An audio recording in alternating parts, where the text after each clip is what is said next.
Ito yung mga tinanggal ko nga sanga guys. Yan.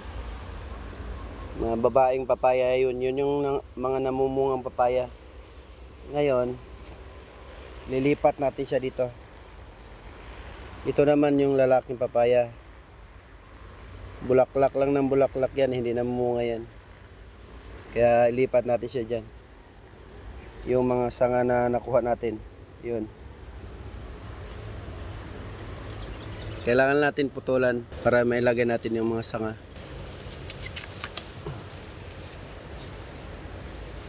Ito.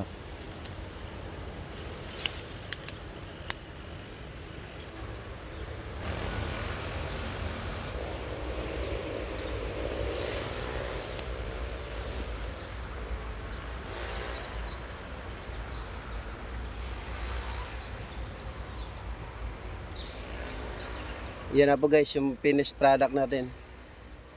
Mula doon sa lalaking papaya, kinat natin, tapos pinalitan natin ng babaeng papaya. Yung mga sanga na yan mula sa babaeng papaya yan. Yan. Para naman may pakinabang yung puno. Ayan. Yung ibang sanga na nakukuha natin guys, ito naman ililipat natin sa mga malalaking puno ng papaya din. May nakita ko dito na papaya, yung isang tanim ko na papaya, nabali pala. Doon natin siya ilagay. Ito.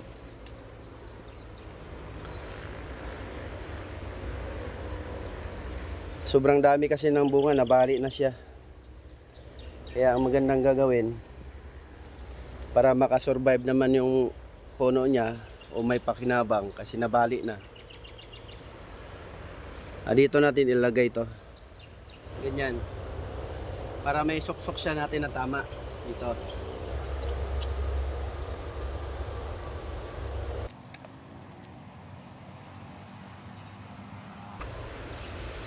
Dito na po siya guys. Yan.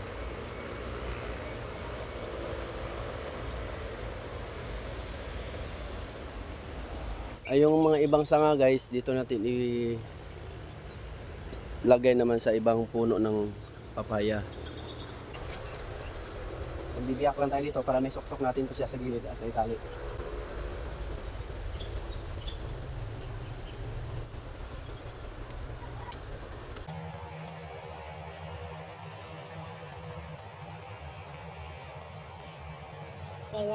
Ganyan siya ilagay. Ito, sabay talian.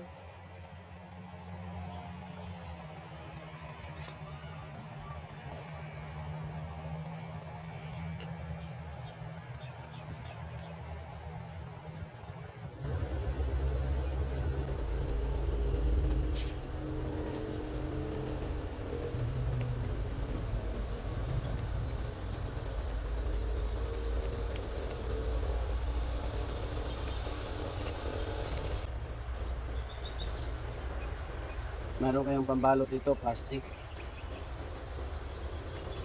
Para hindi sila sintro sa init ng araw. Ayan.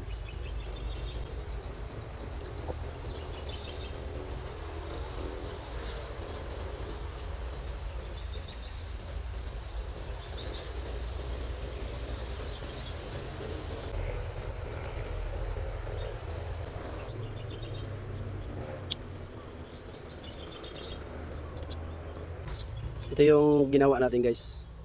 Hiniwaan natin siya ng medyo malaki. Kasi yung ilalagay natin na sanga medyo may kalakihan.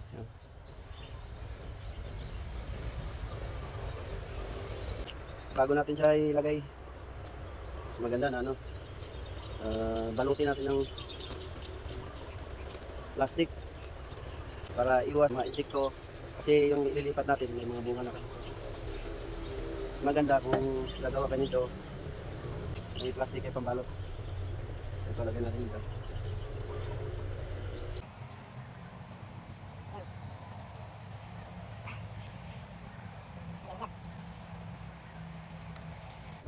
Itong procedure na to guys,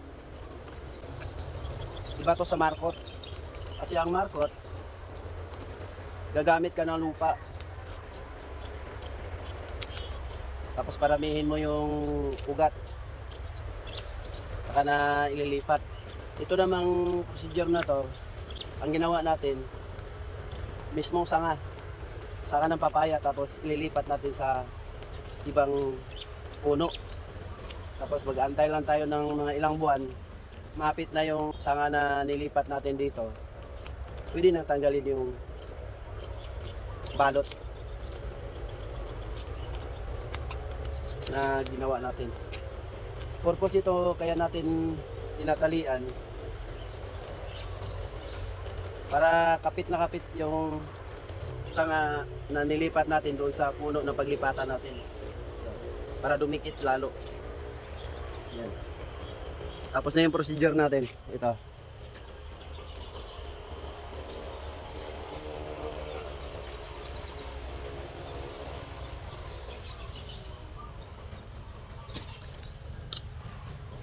Yung mga nilipat natin na mga sanga ng papaya, may mga kukunting bunga na. Antay lang tayo mga ilang buwan. Pag kumapit na yung sanga na nilipat natin, pag dumikit na siya dyan sa mismong puno kung saan natin siya nililipat, pwede nang tanggalin yung plastic na yan. Ayan. Ang ginawa pala natin ito, Busa na siya nabali sa sobrang dami ng bunga.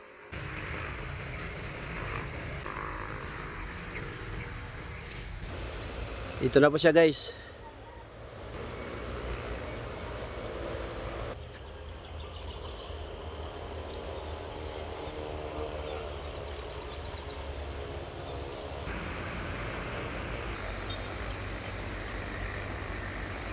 Ayan, pinalitan natin ng bago.